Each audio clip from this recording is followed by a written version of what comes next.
And we are back to the GSMC. Actually, wait, no. I messed up that whole intro. Great. Thank you for tuning in to the GSMC Sports Podcast presented by the GSMC Sports Network. I am your host, Nelson, here on this Thursday afternoon. And this is going to be fun. This is going to be a very fun segment. Why? Well, the first segment, we're going to start talking about the greatest basketball player of all time, LeBron James. And his ridiculous performance against the Memphis Grizzlies last night. So we're going to open up and we're going to talk about that. And then in the second segment, we are going to talk about my least favorite franchise in the NFL. Well, one of my least favorite franchises in the NFL, the Dallas Cowboys. And we're going to talk about how their season is going absolutely remarkably well, and how Dak Prescott has season-ending surgery and everything that Dallas loves about their team. We're going to talk a little bit about that in the second segment. Then in the third segment, we're going to look at Giannis Antetokounmpo and his incredible performance going into, in yesterday's matchup against the Pistons. And we are going to also talk about whether or not I think their season has been revived. Spoilers, I don't think so, but, I'll talk a little bit more in depth than that, in the third segment when I actually can. And then in the fourth segment, we're going to do a quick NBA recap. There were a lot of great performances the other day in basketball. I mean, there was so many people that dropped 40 points. There were two people that dropped almost over 50 points. And obviously, we're going to talk about LeBron dropping his triple-double again in the first segment, but that's going to be the fourth segment. So we also have a special fifth segment at the end of the fourth segment, so be sure to stay tuned for that if you guys want to figure out what that is. Before I begin, however, I'd like to remind everybody that we love to hear what you guys have to say during the show, whether you guys have a hot take, whether you guys have a burning question, something you've been dying to share. We're all ears. If you really want your comment and or question to get noticed, then I recommend using Super Chat. You just click on the $ below the chat box, and you can send in your comments and or donations that way. Or you could also use the link displayed below the ticker on all these show segments as well, gsmcpodcast.net, and you can send in your comments and or donations like that. And, either or really helps the show, makes it much more interactive between myself and you guys. So with that out of the way, let's go right ahead and let's get into this first segment, which is going to be talking about the greatest basketball player of all time, LeBron James, LeBron James, LeBron James. He is just that guy. Why is he that guy?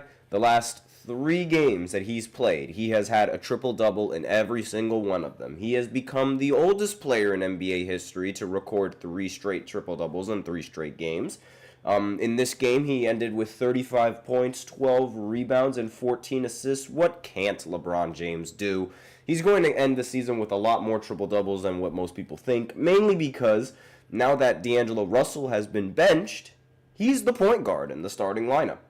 Anthony Davis didn't really play that well, but that's okay. It doesn't matter. When you got LeBron dropping 35 points and 12 rebounds and 14 assists, you're bound to win games. And in the last 3 games that LeBron has dropped the triple-double, the Lakers have won in every single one of these games. Is he not the greatest basketball player of all time, or is he not the greatest basketball player? Now, I understand that some of these wins came against teams that were less than mediocre. For example, the 76ers did not have Joel Embiid, not to mention the Toronto Raptors, who did not have Scottie Barnes, and now, not to mention the Grizzlies, who did not have Ja Morant.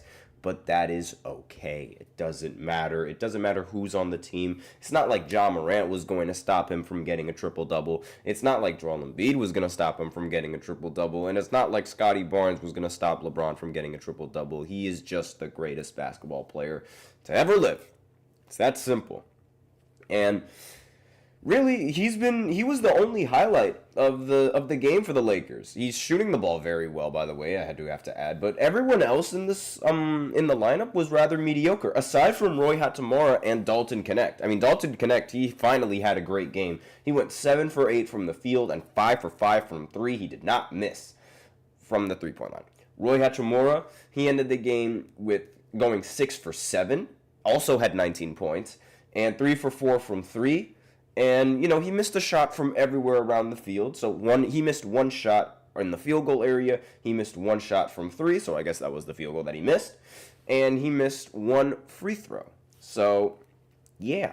I mean, just a fantastic player and a fantastic role player that the Lakers need. Two players who have not been fantastic for the Lakers are Austin Reeves and, of course, D'Angelo Russell. There's a reason why D'Angelo Russell was benched, and it's a good thing, because in this matchup, he ended with only 8 points. Absolutely amazing, right? He shot 3 for 9 from the field. Absolutely amazing, isn't that right? And Austin Reeves, he's been awful from 3. I don't know what on earth is going on, but this guy has not been able to shoot the ball efficiently at all. He's incredibly overrated, in my opinion, to a lot of these Lakers fans. I don't know what it is about. For some reason, not to be like, generalized, but not to draw a bunch of generalizations, but there's always that one white guy on the team that everybody just loves. It was Alex Caruso at one point, and now it's Austin Reeves. And let's see. I mean, he's shooting around the same 3-point percentage as he was last season, but I do have to say, I've rarely seen him have, a good game on the Lakers. Most of the time, I see him shoot very inefficiently, and I don't understand why he keeps shooting. I also don't understand why he can't hit more three-pointers. It's really confusing to me, because, 5 for 14, the Lakers are lucky that they ended up winning this game, because I think if they had Ja Morant in this matchup, then they would have won, at the end of the day. I think that's sort of what would have happened. But not to mention Gabe Vincent also going 0 for 6 from the field and 0 for 4 from 3. The team as a whole, they shot very well from 3, 20 to 41 from the 3-point line, which is 48%.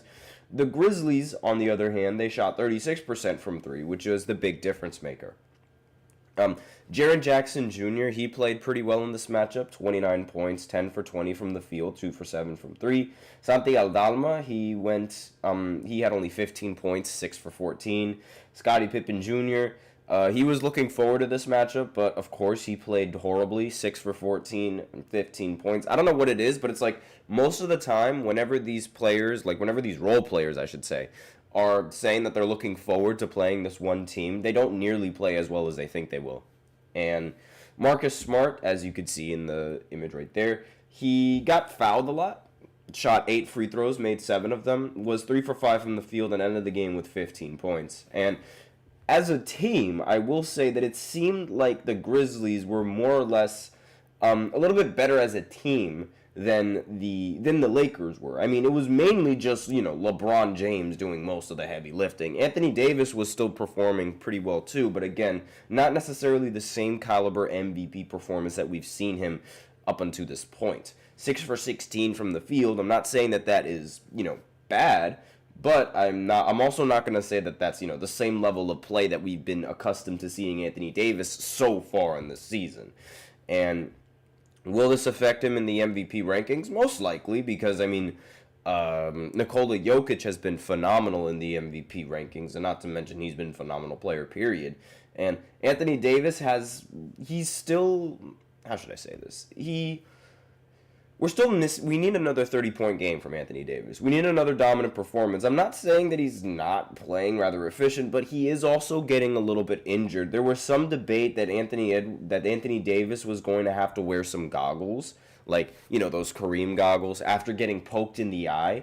But again, it's the last time that he had 31 was against the 76ers, and even then, the 76ers, they were not a good team. They were a very bad team without Joel Embiid. You can make the argument that they're still a bad team even with Joel Embiid. Later, they played again today, but guess what? It's a back-to-back game, and Joel Embiid is not going to play back-to-back games anymore because he's afraid he's gonna hurt himself. So, there's that in the running, which means that Anthony Davis is probably going to have, without Joel Embiid being in the MVP race, Anthony Davis is probably going to have a much better chance of winning the MVP. And even though I don't think that's really going to happen, because Nikola Jokic is just Jokic. But aside from that, LeBron, triple-double. LeBron, what do we expect? What more does LeBron have to do to prove his greatness? And can he keep this up? That's really the big question. With him playing at point guard now. Like, not really playing point guard, but bringing the ball up. I'm sure we all know the difference, right? I mean, the Lakers, they're going to play the Spurs for the NBA in-season tournament standings. So just a little bit of a reminder for you guys looking at the bracket, excuse me. And on Tuesday, I believe, the Phoenix Suns, they played the Jazz, and they won by 8 points. So right now, Phoenix is at the top of their Western B standings, and we're waiting for the Lakers to play, and we're also waiting for OKC to play. Now, it doesn't seem like OKC is going to... Oh, wait, no, yes, they are. OKC is going to play the Phoenix Suns tomorrow in the NBA Cup. And right now we just await the Lakers to see if they can win, and we're going to see if the Phoenix Suns can beat OKC. If the Phoenix Suns beat OKC, then as of tomorrow they would be the number one team in the Western B group. But if OKC ends up winning, and if the Lakers end up winning, or if the Spurs end up winning, then there is a battle for number one. And we'll have to see sort of exactly which teams end up winning in these games. Will LeBron get a triple-double in that matchup against the Spurs? I don't know. It's really, really difficult to predict triple-doubles. I mean, he's on a roll right now, so maybe he can, but I will say that most of the time when he has gotten these triple-doubles, the team sort of lacks their best player. Now, is it easy for LeBron to get assists? I mean, most of the time, yes, and it's also, like, surprisingly, despite the fact that Victor Wembanyama is 7'4", he doesn't really seem to get nearly as many rebounds per game as one would expect. Like, so it could be possible. It definitely could be possible for LeBron to get another triple-double in this next game. So if I were to do a bet, I would honestly go ahead and bet that, yes, LeBron would get another triple-double going into this matchup. But it's like, how could he not? There's, like, nothing that LeBron James can't do. And even in this performance, he was just ridiculous. He was hitting... He's also shooting the ball very well this season, might I add. I mean, I believe he's shooting around like 88% from the free throw line. And if you guys know LeBron, if there's anything that LeBron has struggled with in terms of offensively, which is like a very rare thing to say, LeBron struggling offensively, it's usually his free throws. But so far in this season, now he's 78% from the free throw line, which is a little bit more accurate than what people expect, but his three-point percentage is 45%. He is just shooting the lights out. This is LeBron James we're talking about. But that's all that I really have to say. We're done talking about LeBron. So now we are going to have an absolute field day with the Dallas Cowboys. We're going to talk about their amazing season. This is their year, guys. Did you know that? So we're going to go ahead and talk about that right after this short break. So be sure to stay tuned. If you want to have some fun, if you don't like the Cowboys, then you're gonna like this next segment. If you do like the Cowboys, you're probably not going to like this next segment. So stay tuned. I feel like I'm losing my mind. Is everybody in the world blind? Please, Lord, give me a sign, a sign. I feel like I'm losing my mind. Is everybody in the world blind? Please, Lord, give me a sign, a sign. I wanna be the greatest. Everybody on the fake shit. I look around and feel like everybody is the fakest. I make this every day and I'm impatient, hoping one day I blow up from the basement. Statement, the top is so vacant. I don't hear shit that I think is amazing. Waiting for my day when I'm playing sold out shows for 1,000 faces. Hey, give me that crown, get in my way and to be put down. It ain't your place, all this my town. If I want that shit, then I'll get it right now. I'm losing it, the noose it fits. I'm losing shit, a stupid myth. You choose to live or choose to dip. You choose to fight or lose your grip and lose a gift. I feel like I'm losing my mind. Is everybody in the world blind? Please, Lord, give me a sign, a sign. I feel like I'm losing my mind. Is everybody in the world blind?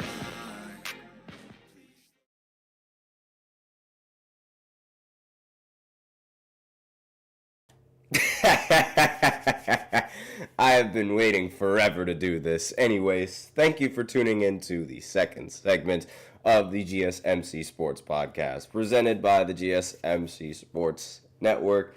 And for those of you guys on the audio side that can't see, I am wearing a cowboy hat because this is a glorious day for me.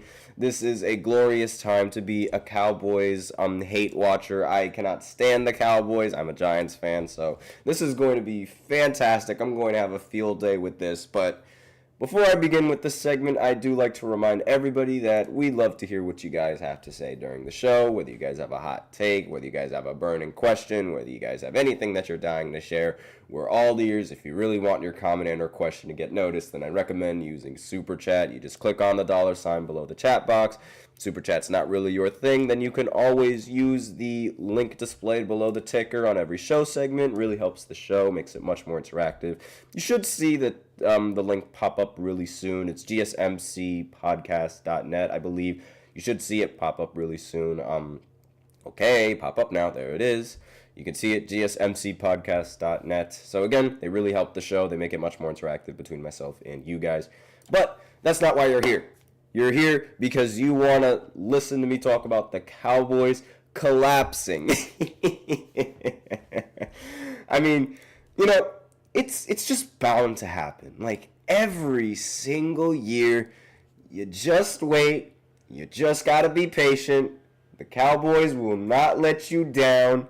They will always, always, always lose. Now, they ended up losing before the postseason even started. So that was like, usually I expect the Dallas Cowboys to end up losing and the season being over once playoff comes, because that's sort of been the trend that's been going on, and that's usually what happens. They every single time the Cowboys, they just get off to a good start. The same thing happened this year. This exact same thing happened this year. I remember it was week 3, I believe, and they were going up against the New York Giants. And everybody, once the Cowboys beat the Giants, barely beat the Giants, by the way, all of the Cowboys fans were like, this is our year. This is the year that we're going to win. And guess what? Look what's happened to the Dallas Cowboys now. Now, for those of you guys that did not watch the game the other day with, on Sunday, against the Eagles. I normally don't like the Eagles either, but today I really, really did like them because they just completely mollywopped the Dallas Cowboys. Like, it was so bad that we had a Trey Lance sighting. Remember Trey Lance, everybody? I mean, Trey Lance was, the Niners gave up everything for this guy, and ultimately he did not end up playing many snaps with the Niners. But regardless, the Cowboys, they only put up 6 points in this game, and the Eagles, they put up 34. It's like, I thought this was the Cowboys' year. Not to mention the Cowboys, they've yet to win a game at home. The curtains, not the curtains, the windows and the sun keeps getting in their eyes and they can't catch the football, or maybe they're just bad, who knows. They're 3-6 right now as a team. It's just, it is fantastic. It's absolutely amazing. Again, I'm used to them losing in the postseason. I mean, remember this game? This was a beautiful game, by the way. Decision by Dak Prescott to slide in this game. There was also this game where the collapse was even better. I just did not expect that to happen at all. And I mean, speaking of Dak Prescott, he was the main culprit in most of these playoff losses. And he's also been the main culprit for why this team is just not where it is and not where it's really supposed to be. In these last few games that Dallas has played, they have been absolutely abysmal. I mean, everyone knows it. They're just Dallas. That's just what they do. They always hype up their fans. We're expecting to see another primetime game for Dallas coming in on Monday against the Texans. I think the Texans are going to win in that matchup because, I mean, Dallas is just Dallas. There's really nothing else that needs to be said. Even Dak Prescott himself says that. He actually said, quote, "We asked." That's what he said. That's what he said. It wasn't me. That's what he said.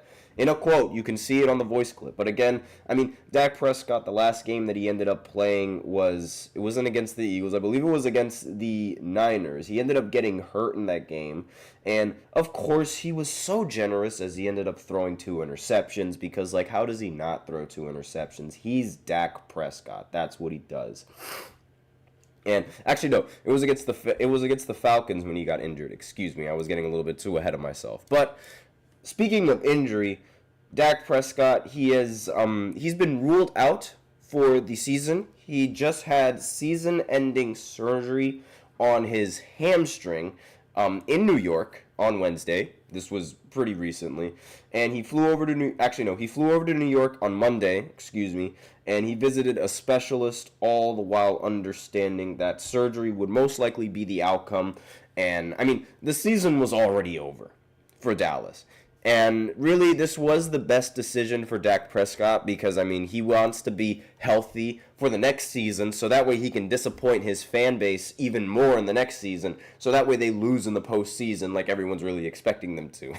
Yeah, I'm just having a field day with Dallas. I mean, it's just what they do. It's like every single year we have to listen to this fan base. We have to listen to these people just saying, "Oh, Dallas is going to make it to the Super Bowl. Dallas is going to make it to the Super Bowl." When they've only won like 3 playoff games in the last 20 years or something like that. I mean, the last time they won a Super Bowl, I wasn't even born. I wasn't even conceived. I didn't even know what football was last time they won a Super Bowl. And the last time that they won a playoff game, Daniel Jones won a playoff game. So that makes it even less impressive because Dak Prescott is just Dak Prescott.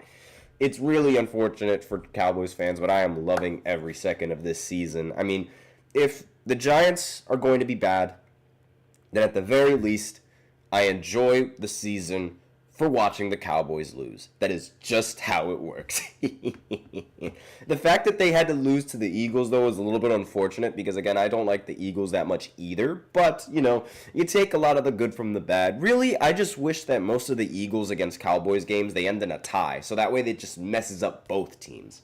But, you know, those are the only games that I wish end in a tie, by the way. I think ties should be abolished. But regardless, I mean, this game against the Eagles for the Cowboys. You know what? Let's talk about this game. Let's talk about this game. This was a beautiful, beautiful game. It was beautiful mainly because the Dallas Cowboys were so bad. They were turning the ball over so much. As a team, they only were able to accumulate 66 passing yards.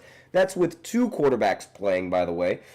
Cooper Rush had 45 yards in this game. Trey Lance had 21 yards in this game. And when you combine for fewer yards passing than Daniel Jones, you know you have a serious quarterback problem. Not to mention Trey Lance throwing an interception in this matchup. There were several turnovers in this game as well from the Cowboys. This is just what happens. This is just the expectation. You see this? See this right here? This is every single Dallas Cowboys fan, and I am loving every second of it because that is just what they do. Now, on the Eagles side, it seems like Jalen Hurts is returning back to his Jalen Hurts self, right? I mean, we remember in the early ends of the season, Jalen Hurts and the Eagles, they were really turnover prone. And they were also playing pretty ugly. Like, they weren't really playing like the same kind of Eagles team that we saw when they made it to the Super Bowl with Jalen Hurts. But now they seem to have really cleaned it up. Hurts went 14 for 20 on completions. He only got 202 yards. He did throw an interception, but he also ended the game with 2 rushing touchdowns on the ground and 2 passing touchdowns in the air. So that's 4 total touchdowns in this game. And, I mean, you know, he was by far the best quarterback on the field. Even if Dak Prescott was even playing in this game, he would have still been the best quarterback on the field because Dak is Dak. And there's really nothing that needs to be said about this Cowboys season. In fact, what makes this season even worse for Dallas is that they paid this guy all that money. They paid Dak so much money. I think he's the most paid quarterback in the NFL right now. You know, let's look at Dak Prescott's paycheck right about now.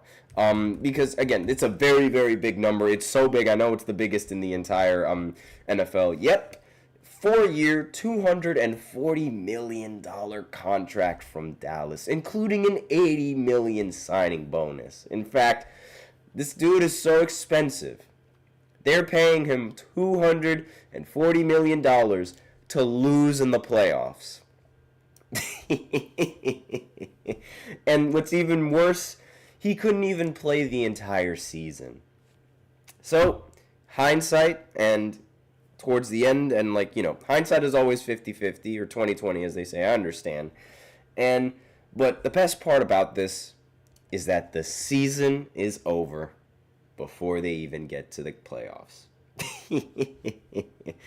The collapse, it was early, it was beautiful, and it was completely unexpected. Nobody expected this outcome. Unfortunately, I do completely expect the Giants to still lose to the Cowboys on Thanksgiving, which is, going to absolutely ruin my Thanksgiving. But again, losing is just part of being a Giants fan as well, especially this season where we're tanking to get the number 1 pick in the draft. I mean, we want that number 1 pick, baby. That better be our number 1 pick. And it's amazing. It's just amazing to see that Dallas just collapsing before my eyes, well before the playoffs even start. So, that's all that I have on this second segment. I've had my fun with Dallas, and I won't make fun of them until they lose again, and which is actually probably going to be on Monday now that I think about it. But yeah, definitely not going to be talking about Dallas all that much because, again, there's not really much that needs to be talked about with Dallas. The season is over. So we're going to shift our focus back to basketball,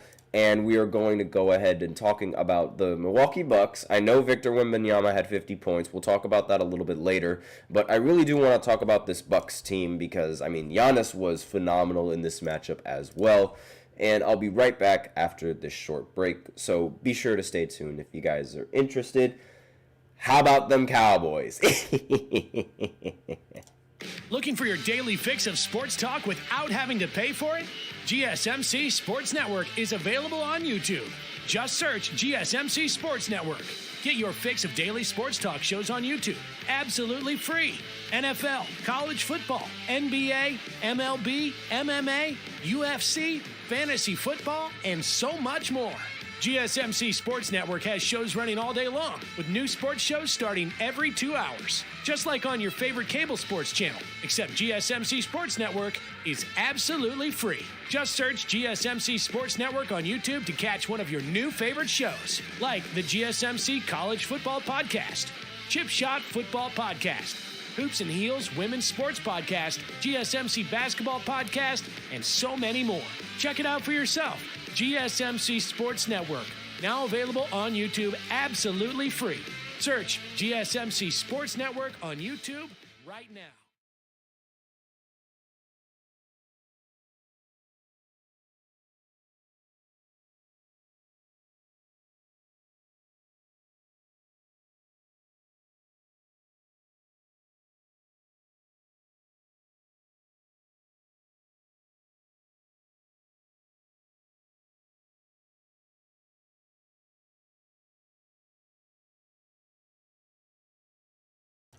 And we are back with the third segment of the GSMC Sports Podcast presented by the GSMC Sports Network. I'm done having my fun with Dallas. That was a great segment. I loved every second of it. So we're going to move on to NBA basketball, and we are going to talk about the Milwaukee Bucks game yesterday because Giannis was absolutely phenomenal. And we're going to talk about whether or not is the Bucks season, have they revived their season hopes? Have they revived it? Let's find out. So, if you guys did not pay attention to the NBA games, I wouldn't be surprised if you guys did. It's still pretty early in the season to be paying attention to basketball. But Giannis Antetokounmpo, he ended the game with 59 points and 14 rebounds and 7 assists, along with 3 blocks. And in the first quarter alone, the Bucks, they scored 24 points. Giannis had 22 of those 24 points. He was doing absolutely everything, anything that you could really ask for in a basketball player. He was doing. He was also doing this without Damian Lillard, who I have no idea exactly what's wrong with Damian Lillard. I don't know if he's on an injury or I don't know if he's taking a break, but regardless, he was able to do this without Dame, but fret not because Brook Lopez had a great game, 29 points, and along with 8 rebounds to go along with that.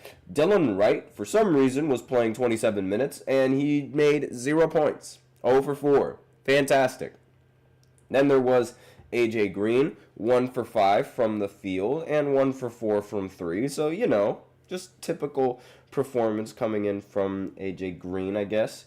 And then Gary Trent Jr., he finally had a great game. Not a really great game, a good game, I should say. 4 for 8, 3 for 5 from the 3 with 11 points. And on the Pistons side, Cade Cunningham, 35 points, 11 assists, 7 rebounds, still lost, of course. And Malik Beasley, 26 points and 10 rebounds. It was a very, very high-scoring night for a lot of these NBA teams, and well, at least from an individual standpoint, I should say. So, is the Bucks season revived? Because now they have recently won 2 games in a row. That is a season record for the Bucks right now. And they're 4-8. They're 12th in the Eastern Conference. Is their season revived? No, it's not. These last few wins for the Bucks, I'm sorry to say this, you Bucks fans, but they were incredibly fluky. No ifs, ands, or buts about that. Let's deep dive in the teams that they ended up beating this season. So, as I mentioned before, they ended up beating the Pistons. Now, the Pistons, they're bad. So, that win should be taken with a huge grain of salt. They are not a good team. They're not a winning team. This team should easily beat the Pistons. There shouldn't even be a debate about it, and the game was close. I understand. I go by the philosophy, you win by a mile, you win by an inch. It doesn't matter. A win is a win, and I completely understand that. However, in this instance, when we're talking about the Bucks, this should not happen. This is just a generational run coming in from Doc Rivers and Darvin Ham. Just 2 of the worst NBA coaches in the history of NBA coaches. But aside from that, this win should be taken with a huge grain of salt. The last win that they had was against the Toronto Raptors. Another win that should be taken with a huge grain of salt because the Raptors aren't even 100% healthy. They don't have Scotty Barnes, who is, in my opinion, their best player on the entire team. And he was leading the Raptors in every single statistical category last season before he got hurt as well. So they did not have Scotty Barnes in this matchup. I understand that the Bucks didn't have Damian Lillard in this matchup either, but still, this win should also be taken with a grain of salt, because if they had Scotty Barnes, I believe they would have won this matchup. Grady Dick had 32 points on the Bucks in this game, and if Scotty Barnes was in it, then most likely this game would have been way more competitive than what it was. The final score was 85-99. So that win should also be taken with a huge grain of salt. And then they lost to the Celtics, of course. Before that, they lost to the Knicks, of course. And then before that, they were able to beat the Jazz. The Jazz, going into that game, had the worst record in the entirety of the NBA, going 1-7. So they effectively beated the worst team in the entire NBA, which, again, that should also be taken with another huge grain of salt for the Bucks. Again, huge grain of salt in these wins so far, right? I mean, the last, let's see, how many wins did they even? The last 3 wins that I've talked about should be taken, all of them should be taken with huge grains of salt. Because, again, it's like, no, the Jazz are the worst team. We're not going to give the Bucks any credit for beating the worst team in the entire NBA. And we're also not going to give them credit for beating 2 teams that were injured and not 100% healthy. No, I'm not doing it. And then, let's see, they lost to the Cavs, of course they did. And they lost to the Cavs again, of course they did. And before that, let's see, they lost to the Grizzlies, they lost to the Celtics again, and they lost to the Nets, of course they did. And in the beginning of the season, another injured team. They beat the 76ers without Paul George and without Joel Embiid. So, all of these wins for the Bucks have been against bad teams or injury-riddled teams. This Bucks team is not good. This Bucks team is awful. This Bucks team is disappointing. This Bucks team should not get any credit for any of the wins that they have this season. This is absolutely horrible. It sounds like I'm really laying it down on the Bucks, and I am a little bit harsh. I do understand that, but I cannot stand Doc Rivers. I cannot stand Darvin Ham. These 2 are just incredibly bad. I have a feeling that I could be a better coach than both of these guys, and that's saying something, because I usually never, ever, ever say that about any of these coaches, because I think they have some great basketball minds, and there's a lot of talent and a lot of smart people in the NBA. I think they're like every other team has fantastic coaches. I'd never challenge any of them to coach. But Doc Rivers and Darvin Ham, that would be one of those coaches that I think I could be better than. I mean, this is just, it's appalling to me, right? The only teams that have a worse record than the Bucks are the Wizards, the 76ers, and the Raptors. The Raptors and the 76ers, they get a little bit of a pass, mainly because they're injured, right? But aside from that, the Bucks are the worst team. They are by far worse than the 76ers. They are by far worse than the Raptors. They are worse than every single one of those teams because there is absolutely zero excuse for the Bucks to be playing this bad. Like, you can make an excuse for the 76ers not being able to stay healthy. You can make an excuse for the Raptors not being able to stay healthy. Can't really make an excuse for Washington. They're just stinky like that. But every other team has an excuse for being bad. There is none for the Milwaukee Bucks. Absolutely none. You cannot name one excuse for the Bucks being bad aside from their coaches being absolutely abysmal and Darvin Ham being bad and Doc Rivers being bad. This is just an example of a very, very, very bad team. These guys are good. Like, this team has a good enough roster to win these games. But the coaching is not there. It's just not.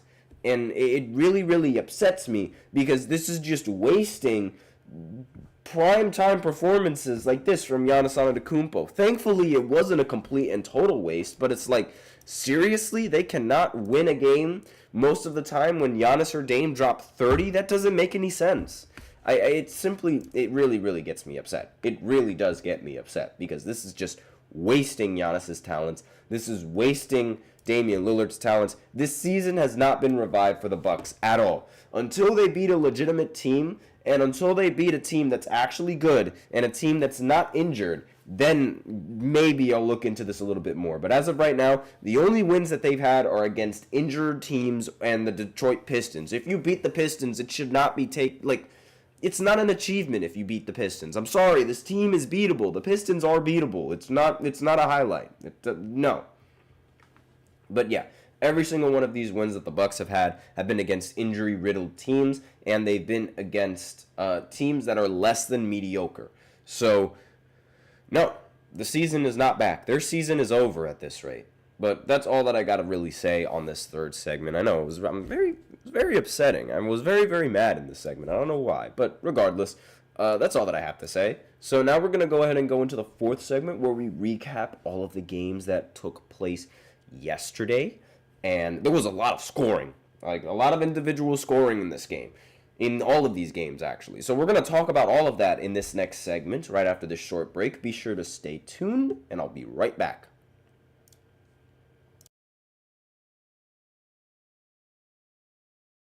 For the best and latest podcasts available anywhere, go to the podcast app on your cell phone and type in GSMC to access free content-rich podcasts on health and wellness, book reviews, sports, entertainment, relationships, social media, movies, technology, finance, and even weird news. Subscribe and download the GSMC Podcast Network's family of shows, available everywhere podcasts are found.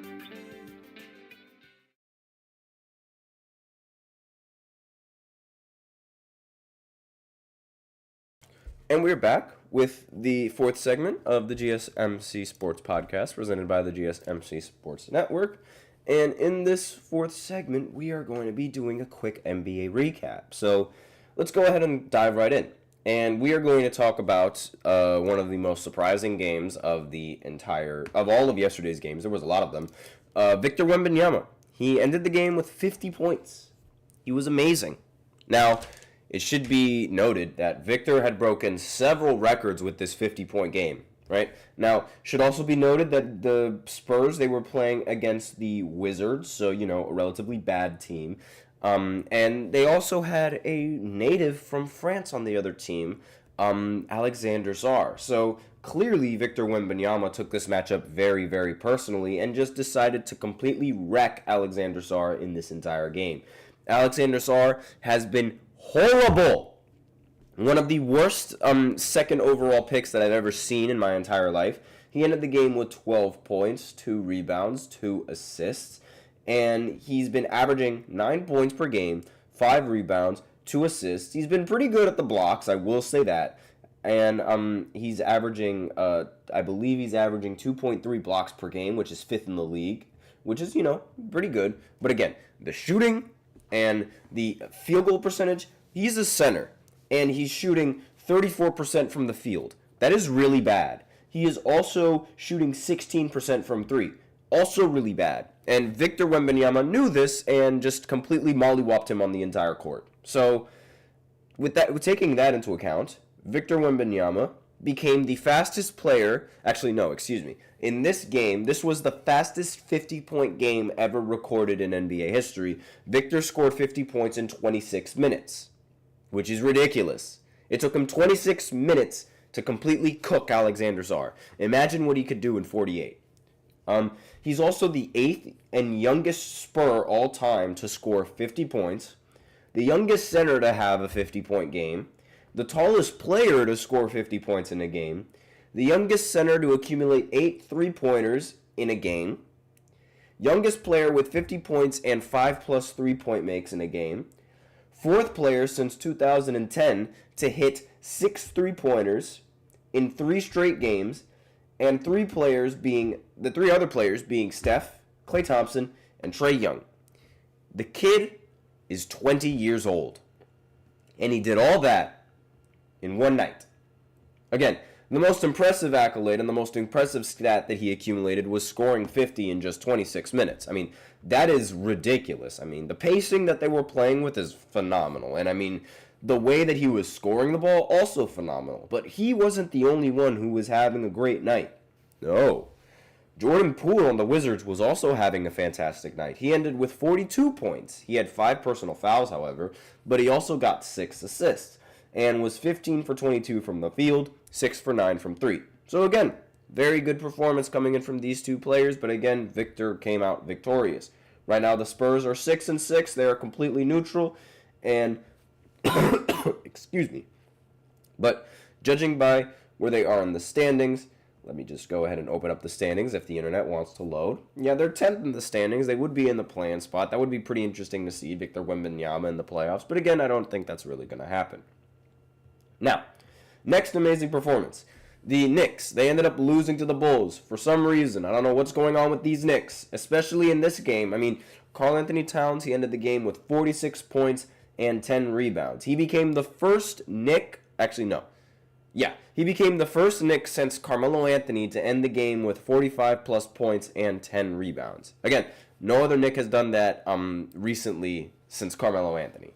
So that is great performance coming in from Karl Anthony Towns. Mikal Bridges had 20 points, 6 rebounds, and 5 assists. But of course, he forgot how to shoot the three-pointer in this game, 1 for 4 from 3.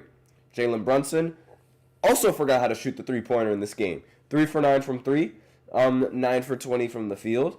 OG Anunoby also forgot how to shoot the 3-ball in this game. 5 for 14, 2 for 7 from 3 with 14 points.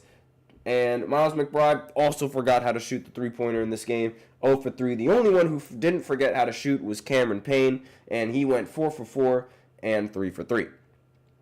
11 points. Great. But again, it just wasn't enough for the Bulls, who ended up winning 124-123. It was a 1-point difference.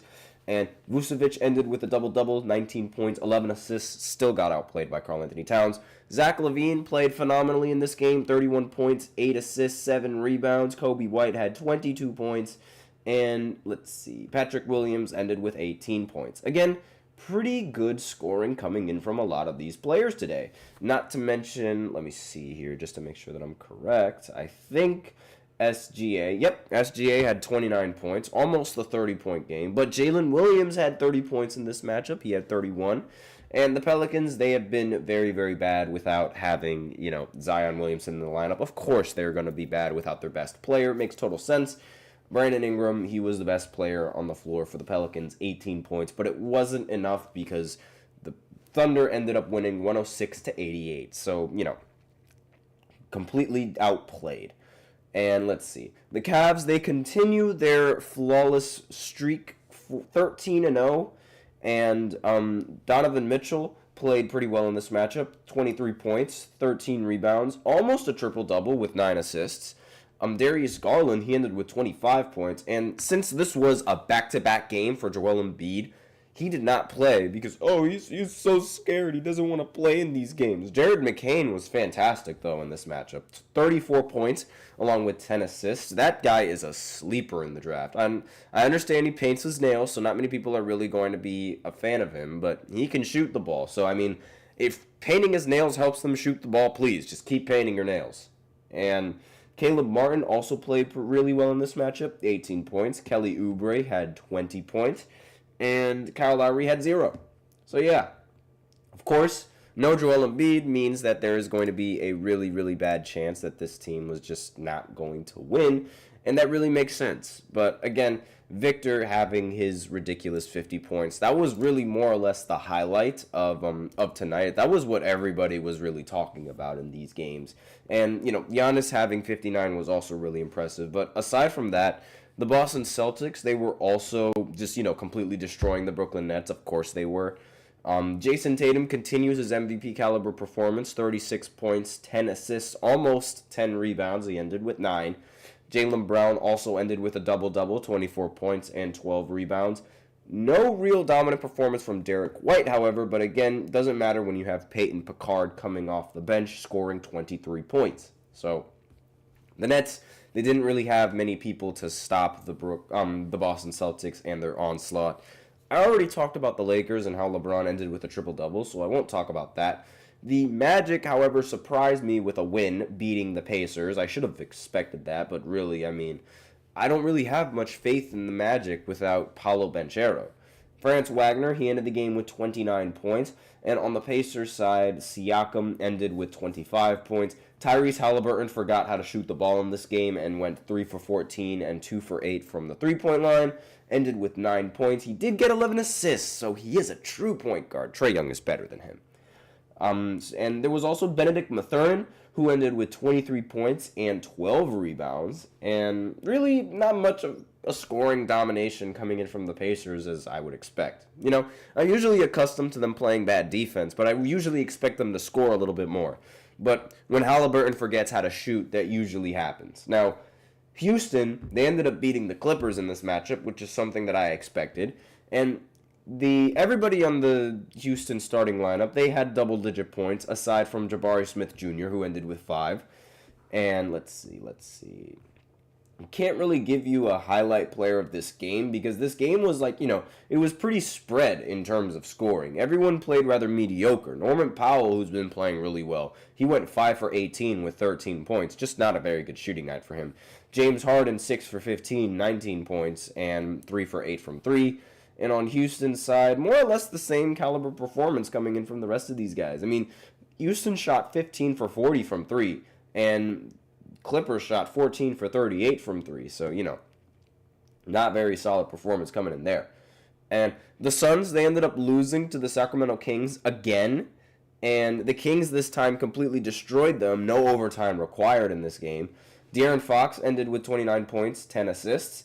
Sabonis ended with another double-double, almost a triple-double, of course. DeMar DeRozan had only played for only 17 minutes, so I suspect that he's injured. 2 points, and, just a really, really not good, just a bad performance coming in from DeRozan. But again, he only played a couple of minutes, so I'm assuming that there are some injuries there. Speaking of injuries, I've been wanting to do this for a while, but I keep forgetting... until the very end and when I finish all my segments. So I'm going to go ahead and try and do this now. But there have been so many players out with injuries in the NBA. Ja Morant is out with a hip injury. Paolo Banchero is out with a right torn oblique. Kevin Durant has a left calf strain. Kawhi Leonard has a knee injury. Zion Williams has a left hamstring strain. Lonzo Ball has a wrist injury. Kristaps has a foot injury. Chris Middleton has an ankle injury. Chet Holmgren has a right lilac hip fracture. Joel Embiid, left knee management. And CJ McCollum, right adductor strain. Tyrese Maxey, right hamstring strain. Aaron Gordon, right calf strain. DeJounte Murray, left hand fracture. Scotty Barnes, orbital fracture. Jimmy Butler, sprained right ankle. Those are all of the key players on every single team that's been injured so far, which is a lot of them. This is not, in terms of injuries for this season, this is not a very good start. a very, very bad start, in fact. But I just wanted to do that while I was, I had to do that at some point because, I prolonged that segment for a little bit too long. But yeah, those are all of the players that have been ruled out with injuries as of right now. So, keep that in mind. And let's see. The Blazers, they ended up beating the Timberwolves again. Shaedon Sharpe, he ended the game with 33 points. If you look at the box scores, it almost seems like Shannon Sharpe is playing. Donovan Clingan ended with a double-double, 17 points and 12 rebounds. And let's see. For the Timberwolves side, Anthony Edwards ended with 24 points. Julius Randle ended with 20 points and 10 rebounds. Rudy Gobert ended with 12 points and 10 rebounds. And nobody else really played all that well on the Timberwolves. They shot 7 for 39 as a team from 3. And the Blazers weren't that much better either. 9 for 25 from 3. But again, it was a really dominant win coming in from the Blazers. One of the very few times that they're going to end up winning, I think. But that is the recap for all of the NBA games that went down, as well as a bonus on all of the injuries that were taking place. So now we're going to go ahead and go into the final segment, which is going to be a prediction and a preview of the matchup between the Washington Commanders and the Philadelphia Eagles. So I'll be right back after this short break. Be sure to stay tuned.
And we are back with the fifth and the final segment of the GSMC Sports Podcast presented by the GSMC Sports Network.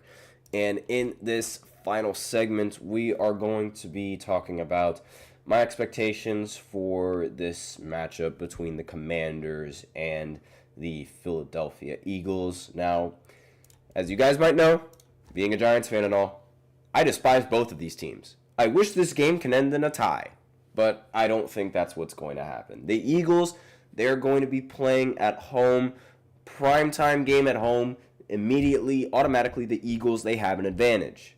Because again, this is a primetime game, and they're going to be playing in their dome. They're going to be chanting that annoying song that I just cannot stand. And Jalen Hurts, he's been playing really well so far recently in these games. He completely destroyed the Dallas Cowboys. Love it. I'm going to say it again. The Eagles completely destroyed the Dallas Cowboys. And let's see. In the other game that they ended up playing, I mean, they kind of had to put up a fight against Jacksonville. And Jacksonville, well, they're a horrible team, actually, with Trevor Lawrence. I mean, Trevor Lawrence threw 2 interceptions in that game. But Jalen Hurts has been very, very consistent. Getting a touchdown on the ground, getting 2 touchdowns in the air, and he also had help from Saquon Barkley. Just imagine if the Giants had a running back as good as Saquon Barkley. Oh, wait a minute. Yeah. Sadness, and more sadness. They also ended up scoring 37 points on the Bengals in a huge win, and I mean, when they have Barkley playing as good as he's been playing, they're a very, very tough team to beat. And I mean, they also completely wrecked the Giants the last time they played, only allowing 3 points. That was absolutely embarrassing, and that was like very sad. I wanted to crawl up into a ball, and I never wanted to go out and see the light of day after that. But after that win against the Giants, I don't know what it was, but it's like we must have been like a shot of sniffing salt for the Eagles, because like after they completely beat us, they were like, hey, we're the Eagles, we should be doing this every single time, and they've been doing it every single time. And now that they have home field advantage in this matchup, I think that this will give them the slight little edge. Now, on Washington's side, they're coming off of a brutal loss to the Steelers. Now, whether you think the refs messed up the call or whatever it is, it doesn't necessarily matter. They ended up losing. However, they've been on a ridiculous tear so far in this season. I mean, Jaden Daniels has been phenomenal. As a rookie, he's been fantastic, right? Arguably the best offensive rookie in this entire draft class. And if Malik Neighbors wasn't a rookie, but the fact that he has Daniel Jones as a quarterback, really, there's nothing that can be done about that. But again, really, the only real issue for the Commanders, at least in my opinion, is that they have yet to get a win against a good team. Let's go ahead and look at their win and at their records and who they've played. So they lost to the Bucks. The Bucks are a pretty solid team, but they beat the Giants. Giants are bad. They beat the Bengals. At this point, the Bengals were really bad, and they were 0-3 at this point, and their defense is also atrocious. And they ended up beating the Cardinals, which at this point were also rather atrocious, and their defense to start out the season was really, really bad. Now their defense has been much better so far, but again, at this point, they weren't that good of a team. The Browns, bad team. Ravens, actually a competent team, and they ended up losing. Panthers, bad team. Of course, they end up beating them. The Bears, another bad team. They ended up beating them. The Giants, another bad team. They ended up beating them. And then the Steelers, a competent team. So when it comes to the Eagles going and facing them on the road, I don't think they're going to end up winning this matchup, mainly because so far most of their wins have come against less than mediocre defenses and less than mediocre teams overall. And really, it's the point in time that's really important with a lot of these teams. Because, again, as I mentioned before, the Cardinals at that point, their defense was not that good. And the Bengals at that point, not only was their defense not that good, but their team was also a little meh. Like, there was no real, it was really just Joe Burrow and Jamar Chase. And it kind of still is Joe Burrow and Jamar Chase, but they still figuring out ways to win despite their defense being meh. But aside from that, again, we're talking about time and place. Right now, this time, the Eagles are dominating so far in these games. And place. The Eagles are going to be playing at home in that terrible stadium and screaming their fight song, which is just blech, I can't stand it. But aside from that, time and place, I think the Eagles have a much better advantage to win in this matchup. And this is for the division, by the way. I should have mentioned that before. This is for the division. Whichever team ends up coming out on top is going to be on top of the entire division standings in the NFC East. So this is very significant. This is a very important game. I have no doubt that, all of the Eagles fans that go to my college are going to be watching this game, screaming at the TV. And I don't know if there's any sort of Commanders fans out there, but, we'll see how it goes. But that's all that I really have to say about this final segment. Again, sadly, I wish all of these games can end in a tie. I wish that both of these games ended in a tie and I never have to pick them ever again and they just cease to exist. But unfortunately, I have to pick one team to end up win the game, and I think that team is going to be the Eagles. So, unfortunately, the Birds, bleh. But aside from that, that's all that I have to say about this segment, and that is it for the show. So thank you so much for tuning in to the GSMC Basketball Podcast, Sports Podcast. I keep messing that up. Sorry about that. But your support means a lot to us, so remember to subscribe to the show, leave a positive review, It really does make a difference. We also invite you to follow us on Facebook, Twitter, TikTok, and Instagram for more content and updates.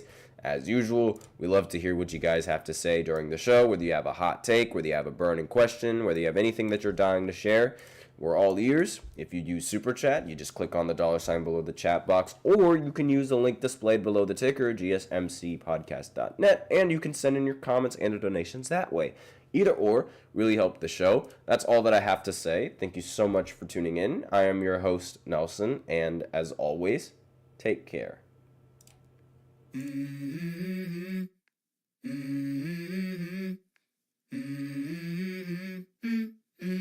Let's go.